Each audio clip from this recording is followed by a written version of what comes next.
Allisha Gray is having a word with someone in the crowd, and now security is also involved.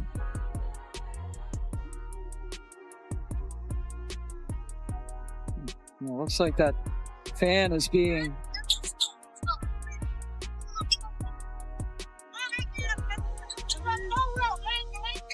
Allisha Gray from the Atlanta Dream pointed at an Indiana Fever fan and claimed something happened, which made security rush in to remove people. But the story quickly fell apart when the details didn't match. While the Dream scrambled with mixed stories, the Fever were too busy making history, ending their playoff drought in front of a loud home crowd. The difference was obvious. One side spreading confusion, the other side putting points on the board. It's not just embarrassing, it's the perfect setup for an exciting Game 3 you won't want to miss. If you're with the Fever, drop a comment saying, "I've got the Fever. Let's go." It's clear to us the WNBA does not appreciate fans, don't want us there. We have been thrown out of games for a multitude of ridiculous things. We have watched these players complain and trash us all. They called half of us racist. They've called all types of stuff. All types of stuff. Now, without Caitlin Clark, the viewership has been cut in half by 50%. 50% for the playoffs.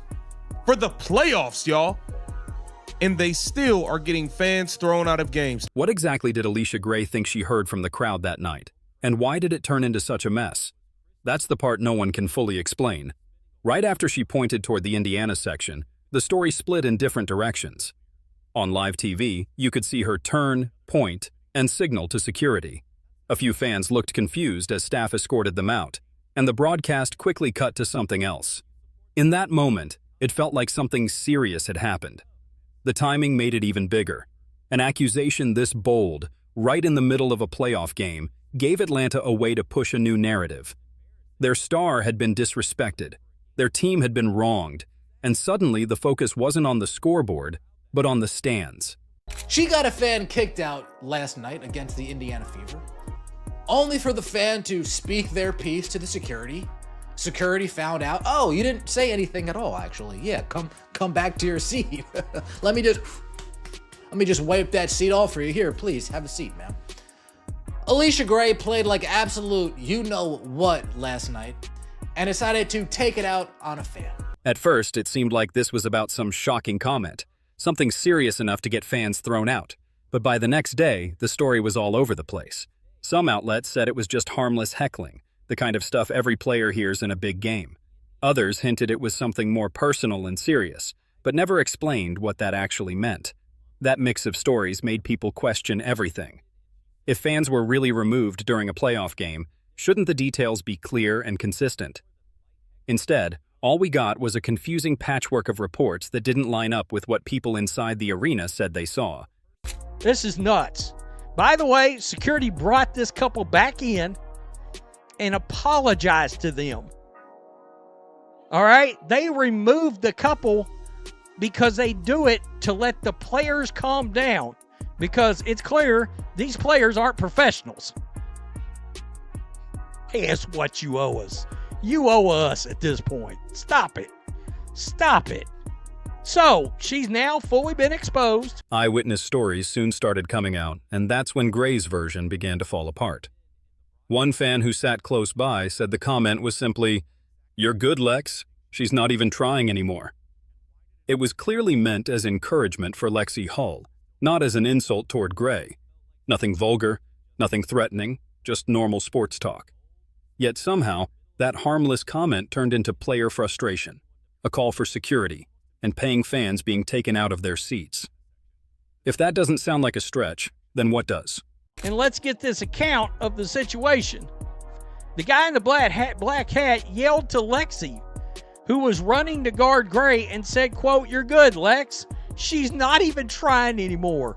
Gray lost her shit and said some very nasty words to the guy and the people next to him, because he said she's not even trying anymore. She can't handle that kind of heckling. Are you kidding me? Quit sports. today. And this is where the whole story fell apart. The fans who were removed didn't stay gone. Reports confirmed they were back in their seats later in the game, which tells you just how minor the situation really was. If something serious had been said, security wouldn't just give you a short break and then let you stroll right back in. By the end of the night, the optics were clear. It looked less like a case of bad fan behavior and more like a player who couldn't handle ordinary home court heckling during a blowout. The guy did not say anything out of line whatsoever. They were let back in shortly after. When asked what happened, he said that they said it was protocol to remove the fan to allow the player to calm down. I mean, all these players ought to be playing in bozo outfits. Gray had a bad night, and there is no excuse for the things she said or the way she acted. It spread fast. Clips of the ejection made the rounds, and the phrases Gray supposedly heard were quickly picked apart. Post-game talk made it clear the story didn't add up. Fans pointed out the inconsistencies, and commentators called the whole thing confusing. By Monday morning, it was being called what it looked like: a weak attempt to shift the blame away from the Dream's poor performance. Allisha Gray getting this fan kicked out, and of course, the internet went ablaze. Oh my God, those Indiana Fever fans! Blah, blah, blah, blah, blah, blah, blah, blah. Of course, after the fake hoax of early this year with Angel Reese, Angel Smollett, some people are calling her, the fake race hoax, people were saying, "Oh my gosh, those Indiana Fever fans! What could they have possibly said?" And the rumor mill starts going, and the rumor mill starts going, and the rumor mill starts going. When you step back, the whole thing ended up hurting Atlanta. The lie, as fans began calling it, never stuck. People cared more about the Fever's resilience than Gray's attempt to shift the spotlight. Instead of gaining sympathy, the Dream looked shaken, while Indiana looked tougher in every way. And that's the real contrast. While Gray was pointing at fans, the Fever were pointing at the scoreboard. And what they delivered was history. WNBA players, you guys are not ready for the big lights. You're not ready for the big lights. You're not ready. I could look you in your eyes and see you're not ready. Y'all can't handle people showing up to games. Y'all can't handle people actually being an interested, invested fan. With 5 players stuck in street clothes, how did Indiana still look sharper, hungrier, and more connected than the Dream? That's what shocked so many people. Caitlin Clark had just been ruled out for the season. Sophie Cunningham was unavailable. Sydney Colson and Chloe Beebe were sidelined, and Ari McDonald couldn't go either. That's a big chunk of the rotation gone, headlined by the very player who brought national attention and completely transformed ticket sales across the league. For most teams, especially in a must-win game, that kind of loss would crush the mood. But for Indiana, it was the exact opposite. Fever go! Bow, bow, bow! Let's go! Fever! Go Fever! Let's go Fever! Fever 3!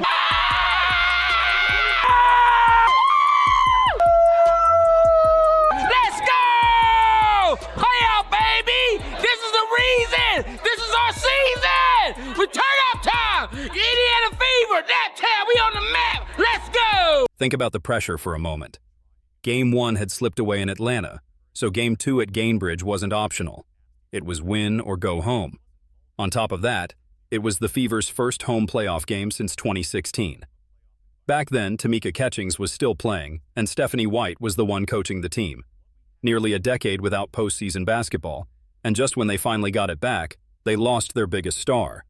The tension could have been crushing, but instead of folding, Indiana's roster responded in a completely different way than they had in Game 1. There's a certain desperation that has to come with how you play every possession. I didn't feel like in Game 1 we played with that desperate, mentality that we needed, particularly when you look at 50-50 balls, when you look at how many times, we didn't get inside the three-point line for a defensive rebound and the ball hit the floor and they were able to get it. There's got to be a desperation that you play with and a sense of urgency that you play with at all times. We didn't have that consistently for 40 minutes in Game 1.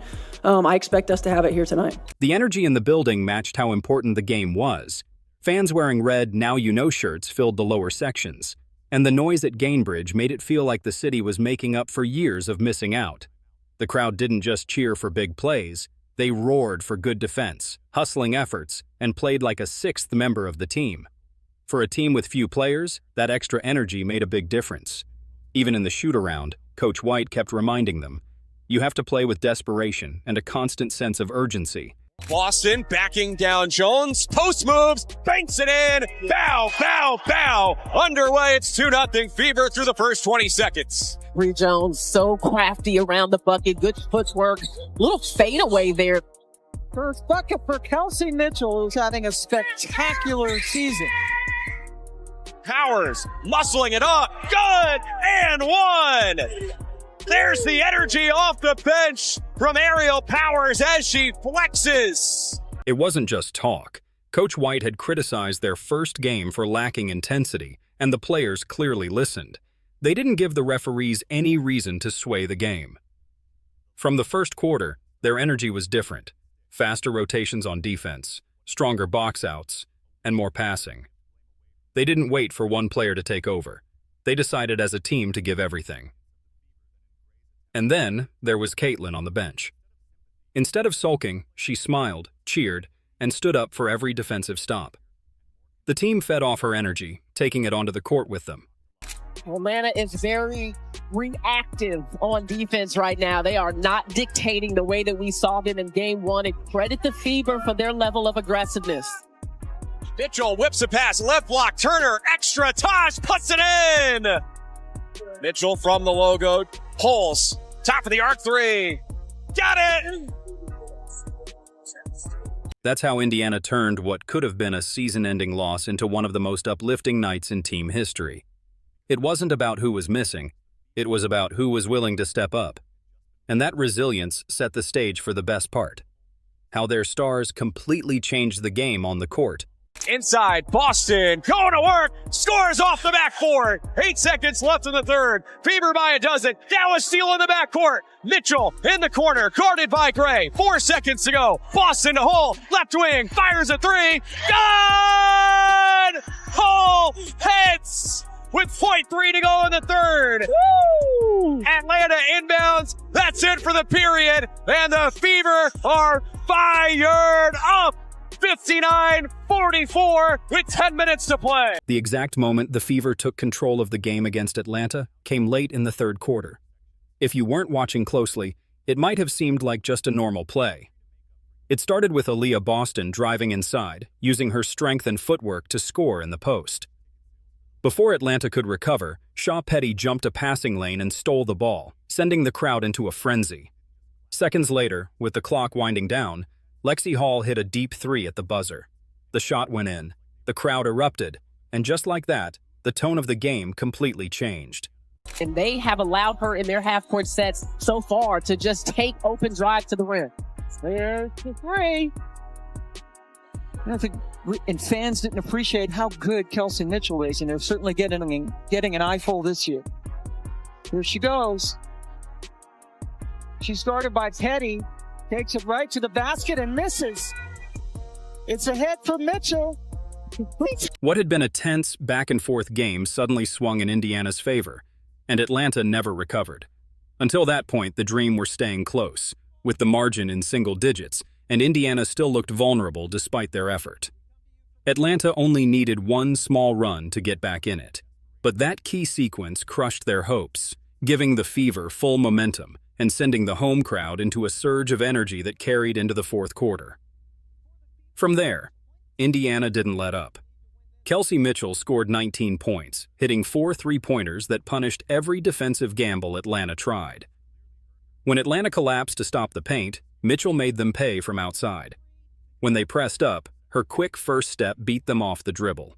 Stephanie White wants to see her go downhill, be more aggressive offensively. This is a great matchup. Boston against Jones. Just a fun matchup between two big posts with size, with good anything.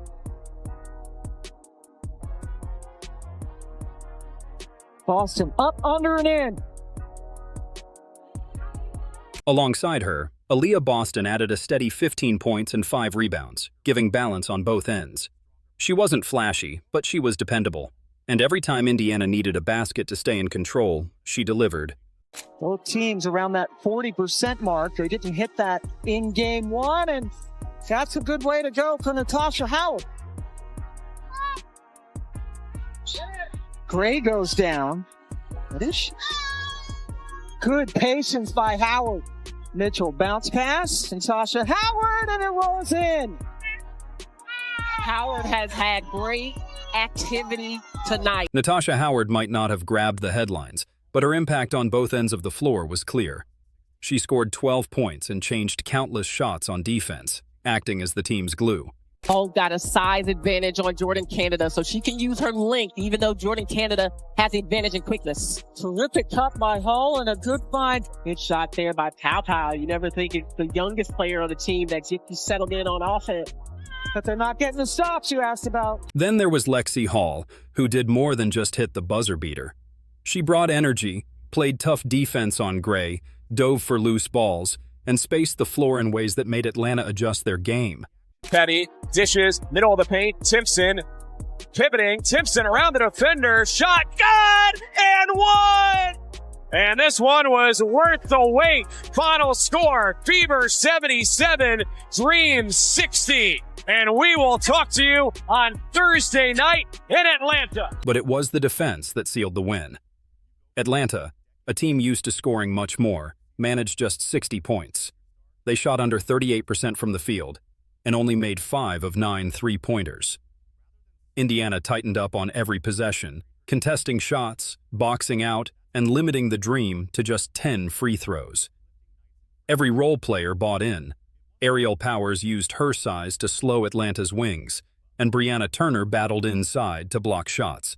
It was a true team effort. No one relaxed, and no one took shortcuts.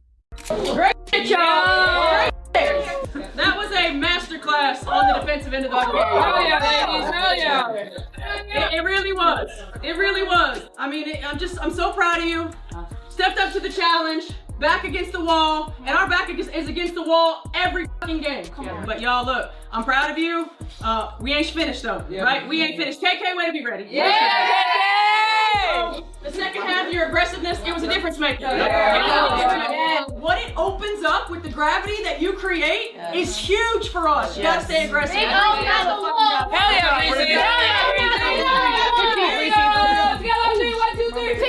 For Indiana, the challenge is clear. Atlanta just came off one of their worst games of the year, only 60 points on 37.9% shooting, and a miserable 5 of 19 from 3. You can bet they'll come into their home arena desperate to erase that memory.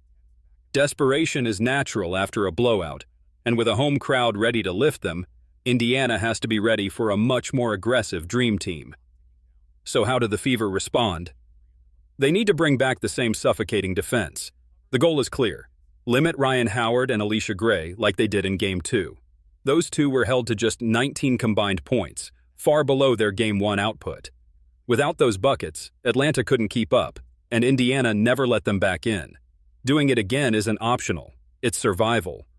Steph holding them to 60 points today. What did you see that was so effective from you guys defensively and really turned this game? I mean, our aggressiveness, our attention to detail, our ability to contest without fouling, to be disciplined, in that area, I thought was huge. We played good enough defense down there, and our offense just couldn't get going, and we were able to get it going on both sides tonight. I continue to just be so proud of this group and their resilience, their toughness, and their ability to respond. Matchups will be key. Kelsey Mitchell has to keep her rhythm against a perimeter defense that will pressure her more. Aaliyah Boston faces another tough test in the paint, as Atlanta will feed their bigs to try to draw her into foul trouble. And then there's Michaela Timpson. If her 9-point spark wasn't a fluke, showing that kind of rookie poise again in a deciding game could make a big difference. Energy is the biggest question. With Clark, Cunningham, and others out, there's no room to pace themselves. Can this shorthanded team sustain effort for 40 minutes in a hostile arena? It might come down to X factors: Lexi Hall's timely shooting, Natasha Howard's two-way work, and Aerial Powers' defensive boost. Any of them could swing the game. Game 3 isn't just one win. It's a chance to move past the rebuilding label and show they're a true championship contender. No matter the outcome, this moment matters. especially given all the adversity the team has faced this year. Steph, for Game 3, how much does a win like this give you guys confidence that you can close out the series in a tough situation on the road? Yeah, I mean, I think that this is a group that's confidence has really never wavered. You know, we've been in every kind of situation you can imagine, and we've been able to find ways to put ourselves in position to win, and this will be no different. Obviously, it's going to be on the opponent's home floor, but, you know, it doesn't matter. I think for us, our if we maintain our attention to detail, if we continue the defensive effort that we had tonight, and we shoot with confidence, you know, we give ourselves a chance, and this group is continued to show their heart, their character. Allisha Gray's moment with the crowd won't be remembered for long. What matters is Indiana turning a season of setbacks into their first playoff win in nearly a decade. That's the story fans will carry forward. The Fever have already shown they can fight through injuries and still play like a serious playoff team. Just imagine what this group could look like in 2026 with Caitlin Clark healthy, alongside Boston, Mitchell, Hall, and a deeper bench. Game 3 isn't just a decider. It's a chance to reach round 2, make history again, and remind everyone that the scoreboard never lies. If you support the Fever, comment, "I've got the Fever." Like, subscribe, and turn on notifications so you never miss a moment.